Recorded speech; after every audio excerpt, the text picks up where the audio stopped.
New Thought Media Network.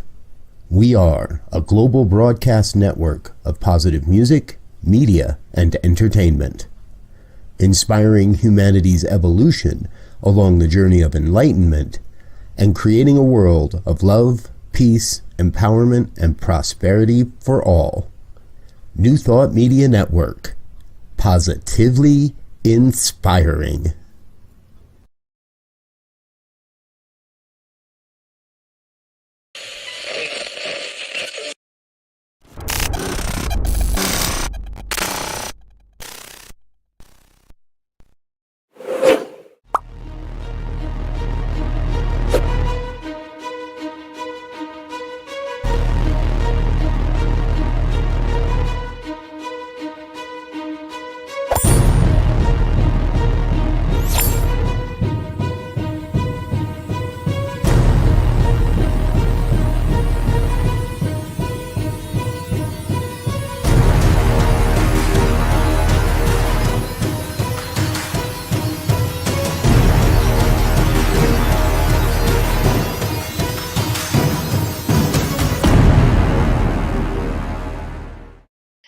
And hello again, dear ones. Reverend Robert with you over here on the New Thought Media Network. It's Friday night. It's 5 o'clock here on the Mountain Time Zone, and that means it is time for the good news. Thank you for being with us here. If you tuned in last week and recognized that we were airing a rebroadcast, thank you very much for still staying tuned in and catching a past episode. Both Terry, my co-host, and I were out for the week, and that's the way it is. So we shared something different, shared a rebroadcast. But we're back live this week. Glad you're with us. Please do hit that like, hit that subscribe, hit that share button, whatever buttons in front of you that feels good to do, whether you're watching now or on a replay at another time. Let your friends and family know what we're doing here, because we're here to share the good news with you each and every week. An opportunity to dive into some of the stories we found that really remind us we really are in a world that's working for everyone. So let's dive right in. Our first story tonight. This one's really fun. So we've been leading with a lot of stories about Ukraine lately, obviously, right? Well, this one's a little different. This is a story about supporting the women and children that are fleeing the Ukraine and ending up in other places across Europe.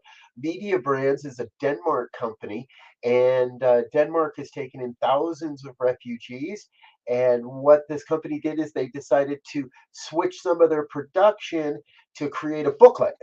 And it introduces the refugees coming into Denmark to their culture and their system. It also serves as a small phrase book, and they sold 20,000 copies in just 72 hours.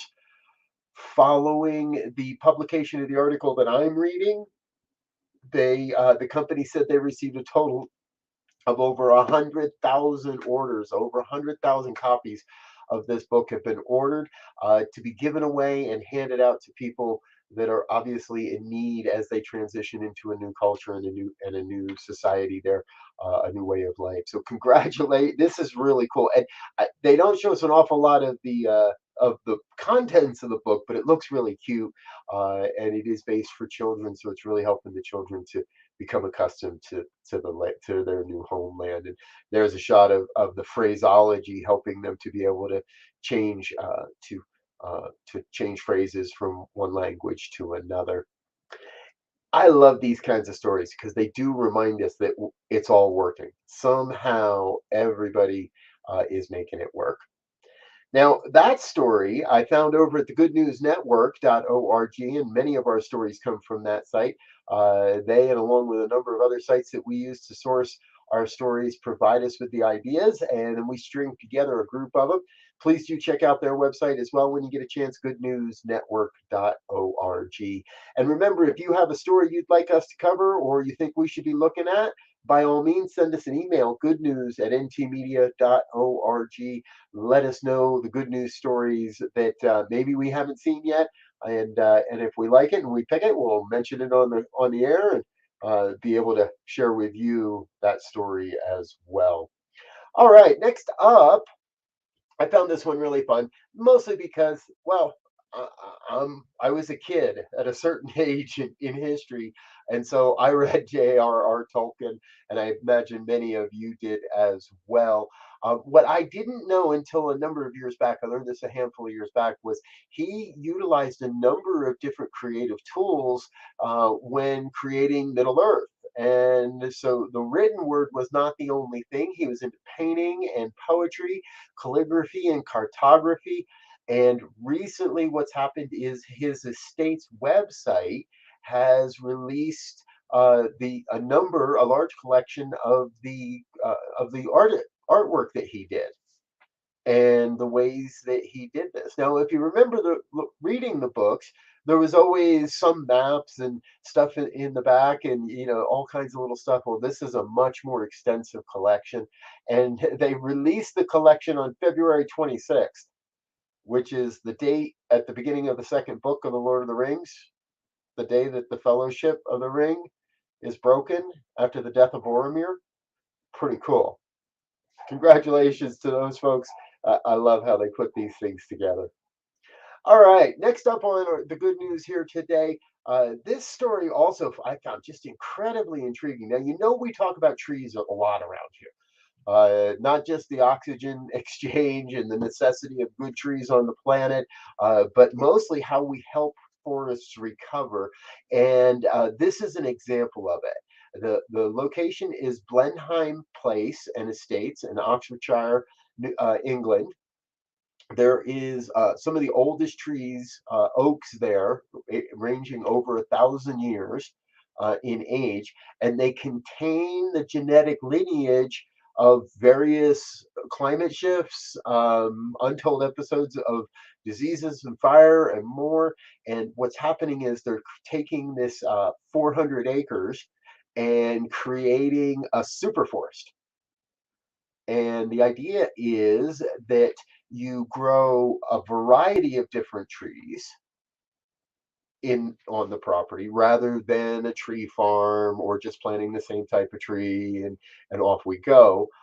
They received a grant from the British government, over £1 million. That translates to about 1.3 million US, to plant over 270,000 trees across 9 locations. About 250 acres of the 400-acre reserve will be covered with trees.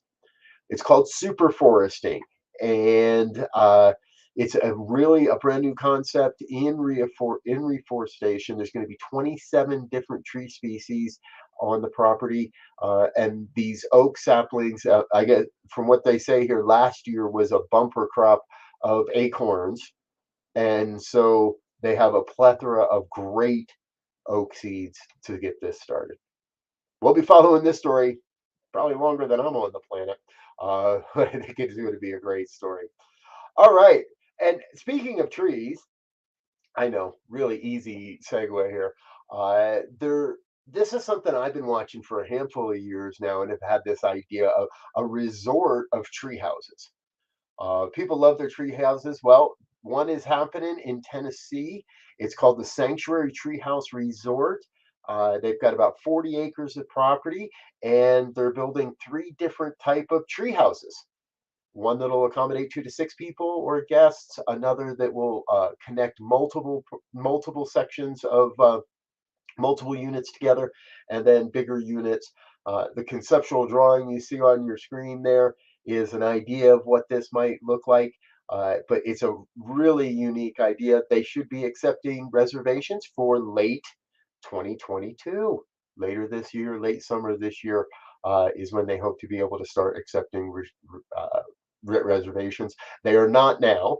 We'll make sure to share the link to this story with you, and there's a great video, a real short 2-minute video there of what it looks like as they're building it. This is a great idea. I think it'll be a lot of fun, and it just so happens that it's in a really cool location, because it's right up against the Great Smoky Mountains, and it's in the spot where you can see the largest gathering of fireflies in the country, if you happen to win one of the lottery parking passes that go with it. But if you do, this would be a cool place to be, to see the largest gathering of fireflies in the world. Folks, this is the good news here on New Thought Media Network. We're going to take a real quick break and share just a little bit more with you about some of the things that we do and when some things happen around here, and make sure that you catch more of that. Please stay with us. We'll be back in just 1 minute with more of the good news.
And welcome back, dear ones. Reverend Robert with you here on a Friday night. More of the good news on the New Thought Media Network. We're grateful that you're with us here this evening.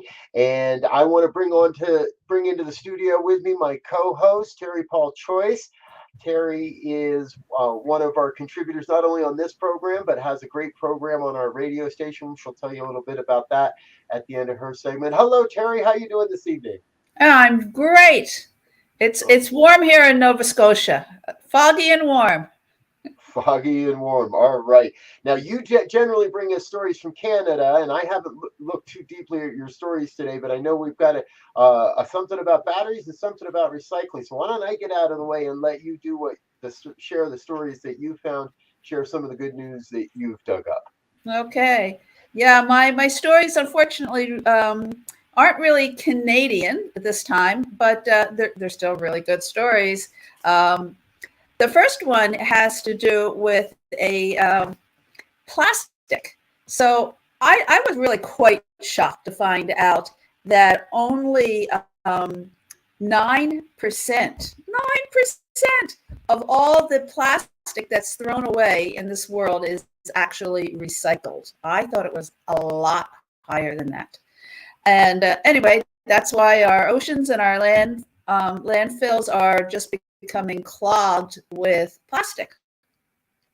But there is a company, a green technology company in the UK, and it has found a way to take plastic garbage, the kind that's not recycled, such as plastic bags, plastic food and drink containers, and other low-grade material.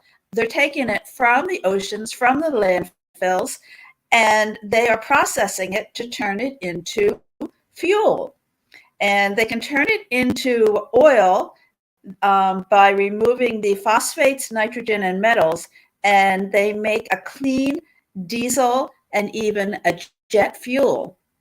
The company says one of its plants can process 20,000 tons of plastic per year, and the oil that is created will reduce the amount of fossil fuel that comes from the ground. So, and it claims that every barrel of its plastic oil will save 416 kilograms of carbon entering the atmosphere. So that's tremendous. This is intended as a transitional fuel for transportation such as shipping, trucking, and airlines, which cannot easily or quickly switch to clean alternatives. So I was really excited to read about that. It's kind of like really killing the proverbial bird with two stones. Is that what that is? Killing one bird with two stones? I don't know. Anyway, it's a good idea. The next one is kind of along the same lines, and this one is about lithium batteries. And it says new research has shown that materials obtained from recycled batteries outperform those made from raw ingredients. So the minerals lithium, manganese, and cobalt have been in demand for decades as prime ingredients for lithium-ion batteries that power all of our portable rechargeable devices. Now, the rise of electric vehicles is expected to push that demand up by 35% by the year 2030. One issue with these batteries is that very few of them are being recycled because manufacturers believe that reused material could not perform as well. But now, a group led by researchers from the Worcester Polytech Institute in Massachusetts have demonstrated a technique that shows how recycled batteries actually perform better.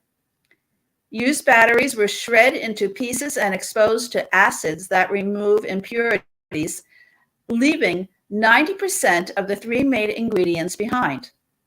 When the recycled lithium, manganese, and cobalt were incorporated into the cathode of a new battery, the researchers found out that it could go up to 53% more charges and discharging cycles as a battery made with fresh materials. It turns out that the process of recycling rearranges the crystals in the metals to enable them to perform better and have a longer lifetime. This technique could potentially avert the problem of billions of dead batteries ending up in landfills. This is a fabulous, fabulous discovery. So my last story has to do with a documentary that I recently saw on Netflix, and it's called Kiss the Ground. And this is a film all about the importance of soil, and it's beautifully done. A lot of really great graphics and visuals, really interesting people, a few big names like Woody Harrelson and Jason Mraz, who I just love Jason's music. But the big story is that agriculture right now puts a huge amount of carbon into our air. But if we change our agricultural methods, we can actually put the carbon that's in the air back down into the ground and store it. And this is going to go so far in helping calm the climate crisis.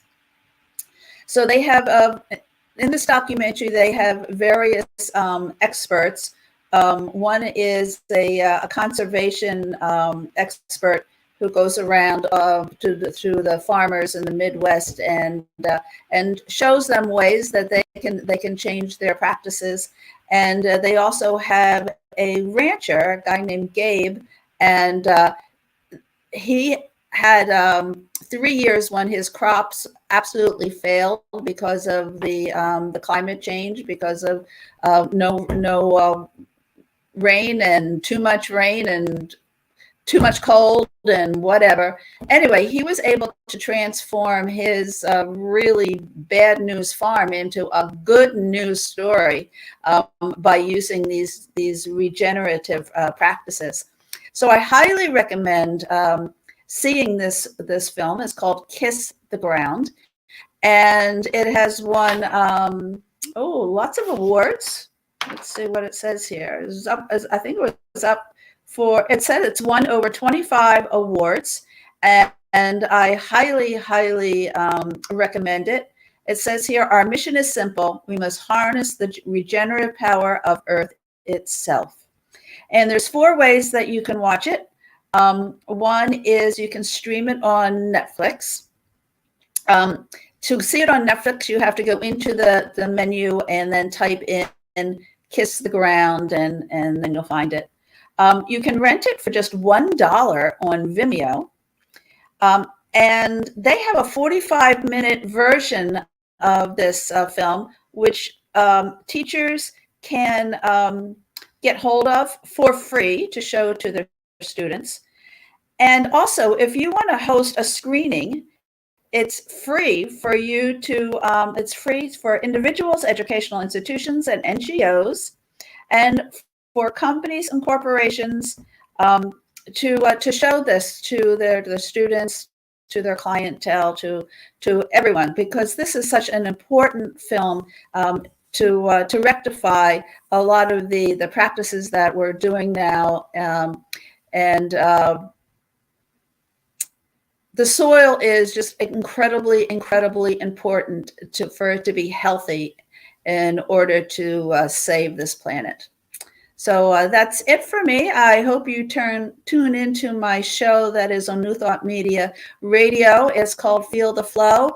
And I have an hour of positive music and readings, and it's on Wednesdays, Saturdays, and Sundays.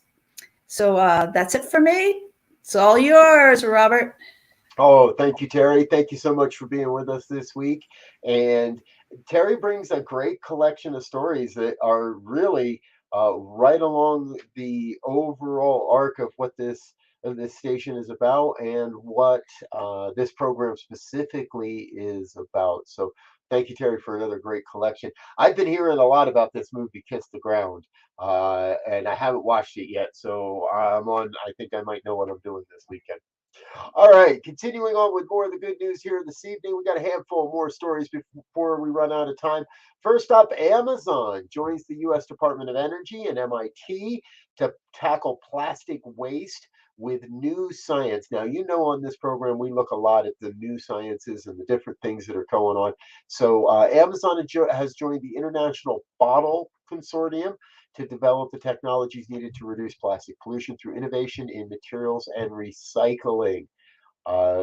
Bottle stands for Bio-Optimized Technologies to keep thermoplastics out of landfills in the environment.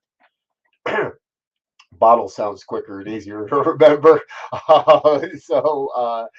Bottle CEO and senior research fellow at the National Renewable Energy Lab said, with Amazon's innovation expertise, we're excited to work together to find solutions that have the potential to have vast positive impacts.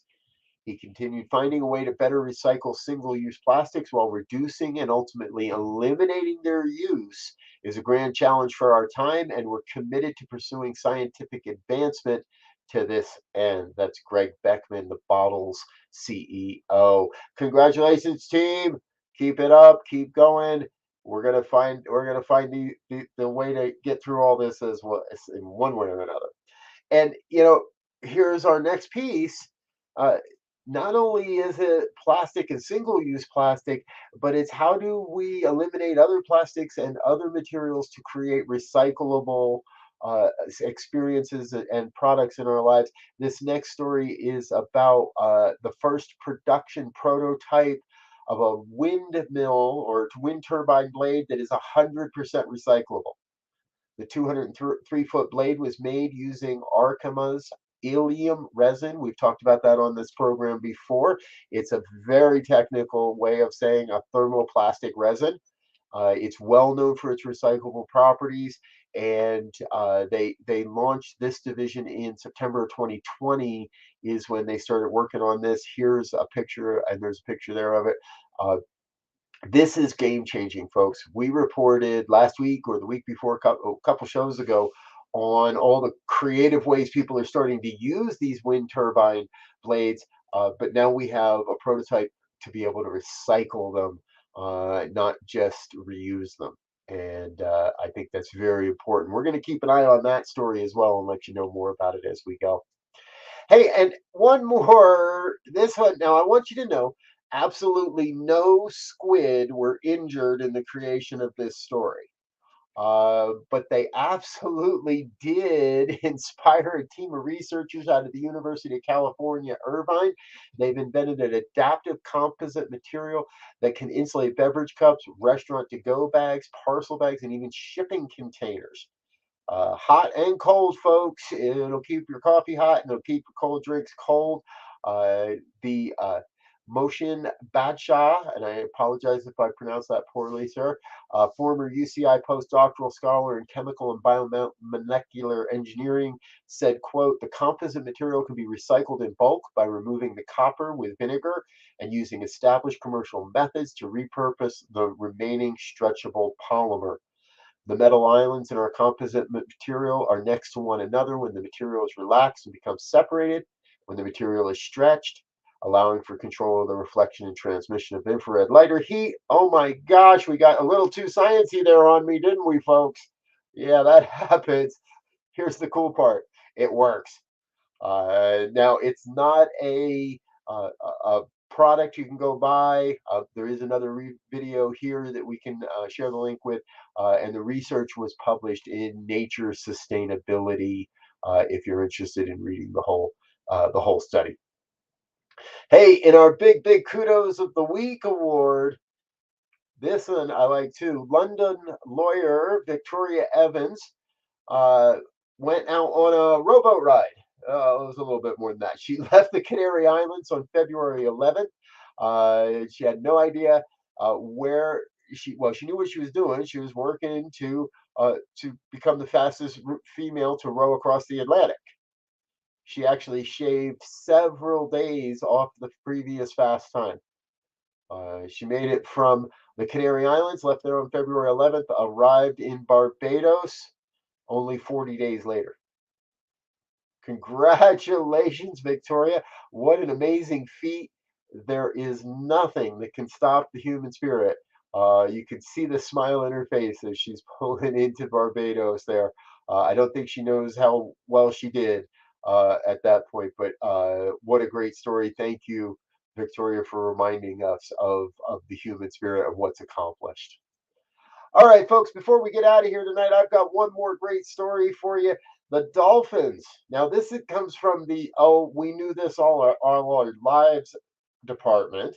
And for you Douglas Adams fans out there, you know that this is true. But here's a report in Report Science in science.org. Researchers report that male bonding has a big evolutionary payoff for dolphins.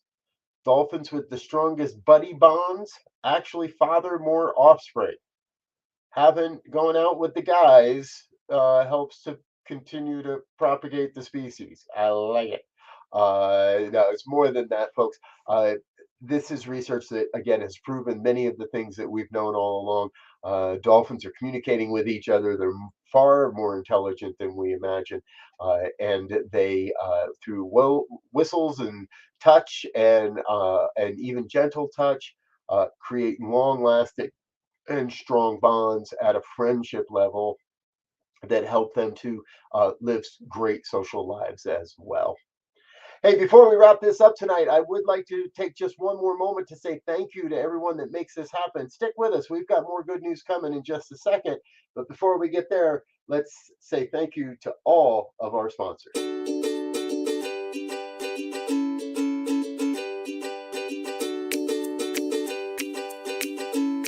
Thank you, Center for Spiritual Living Denver, for your continued support. Thank you, Center for Spiritual Living Midtown Atlanta, for your monthly contribution. Thank you, Center for Spiritual Living North Jersey, for your monthly contribution. And please help us welcome Om Center for Spiritual Living in La Mesa, California.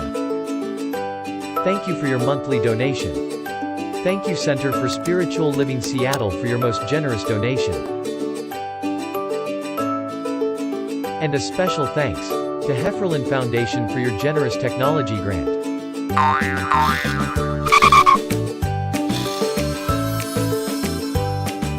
And Suze Ajit, thank you for your very generous donation. And a super special thank you to Dr. Tracy Brown, RSCP. Thanks for being a super donor. And a big shout out to all our committed donors.